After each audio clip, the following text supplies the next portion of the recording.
I never thought I'd see the Philippines. Not really. Growing up in California, the stories my Lola told felt like distant fairy tales. Hot sun, endless rice fields, and creatures that lived in trees.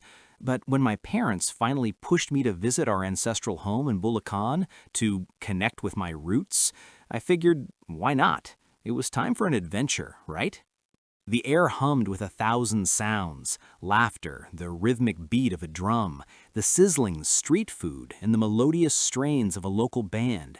Strings of colorful banderitas crisscrossed above head, swaying gently in the humid evening breeze. The smell of grilled pork, sweet mangoes, and damp earth filled the air.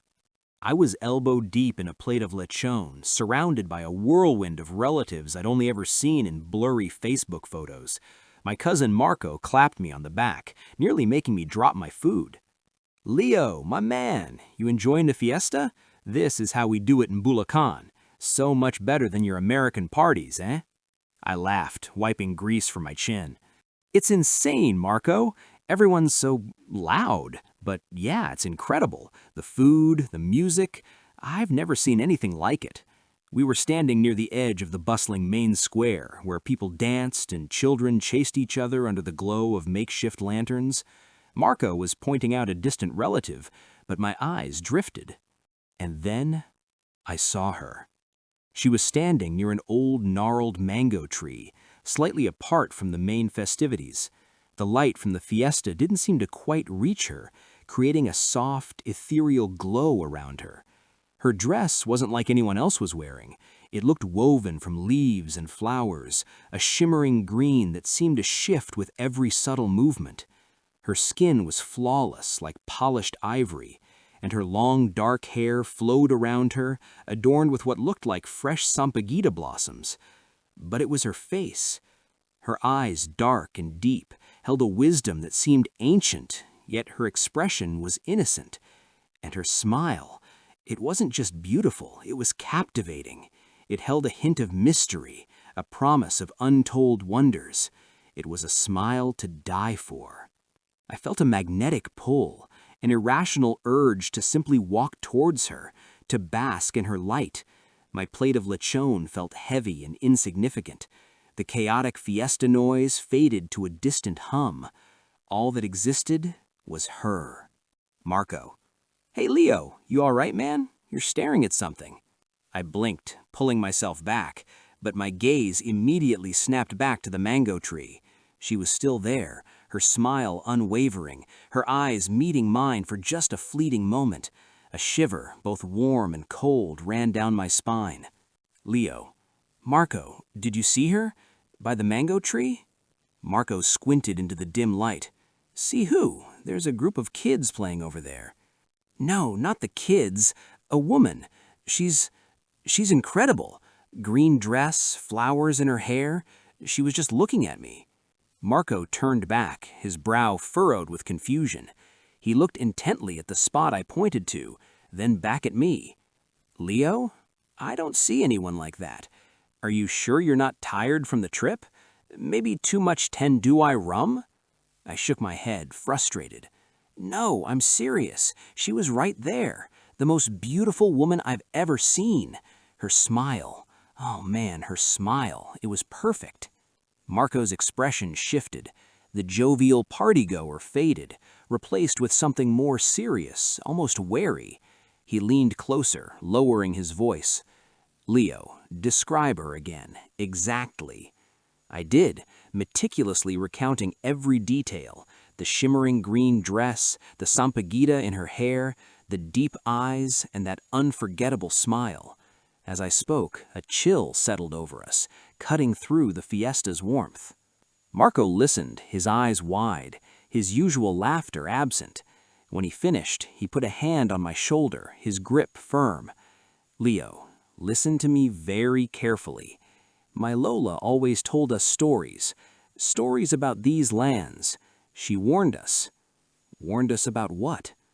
Diwata, elf-like creatures, beautiful, enchanting, but dangerous. They live in the old trees, the forests.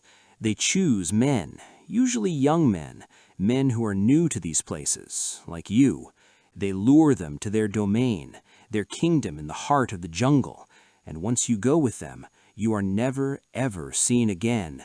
They say they keep them there forever young, forever enthralled. My blood ran cold. The earlier shiver returned, but this time it was pure dread. Diwata.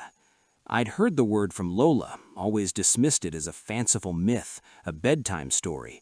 But the way Marco said it, the genuine fear in his eyes, it was different.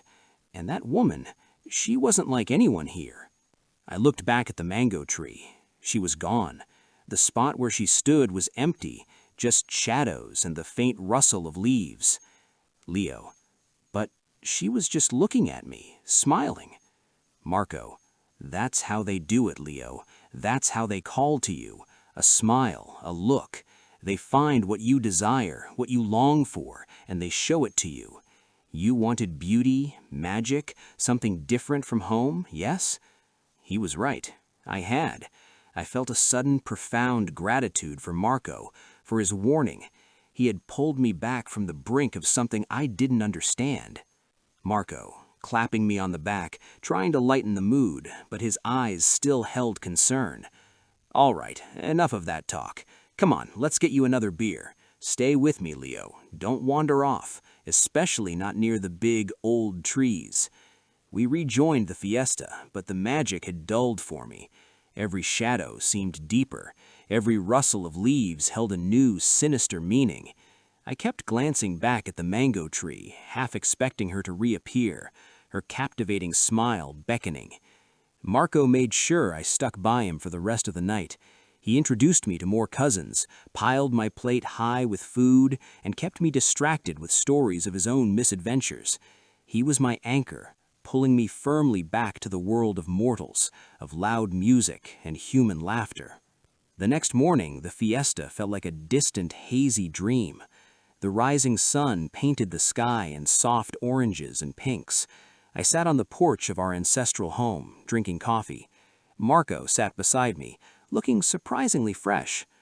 So, no more mysterious women, Pinsan? Cousin? I shook my head, a strange ache in my chest. No, just the memory. Marco looked at me, a knowing, slightly sad look in his eyes. You were lucky, Leo. Not everyone gets a second chance. They say once a Diwata sets her eyes on you, it's hard to forget. He was right. I couldn't forget her. The scent of Sampaguita seemed to linger faintly in the air, a ghost of her presence. That smile, those ancient eyes, they were burned into my memory. I eventually went back to California. Life resumed, but something had changed. The concrete jungle, the endless rush, it all felt bland, empty. I'd look at the women around me, beautiful in their own way, but none of them held that ancient allure, that pure, untamed magic. None of them had that smile. I started researching. Folklore, old Filipino texts, travel blogs about hidden trails in Bulacan. I learned about Mount Ariat, about other sacred places where the Diwata were said to reside. My family thought I was just getting more interested in my heritage, and in a way I was, but it was more than that. That beautiful woman under the mango tree, the one my cousin saved me from, she had shown me a glimpse of something beyond the ordinary, a world I never knew existed, a world I now desperately longed to return to, and I knew, with a certainty that chilled me to the bone, that one day I would find my way back to that mango tree, to Bulacan, because that smile, the smile of the Sampaguita, was still calling, and this time I wasn't sure I wanted to be saved.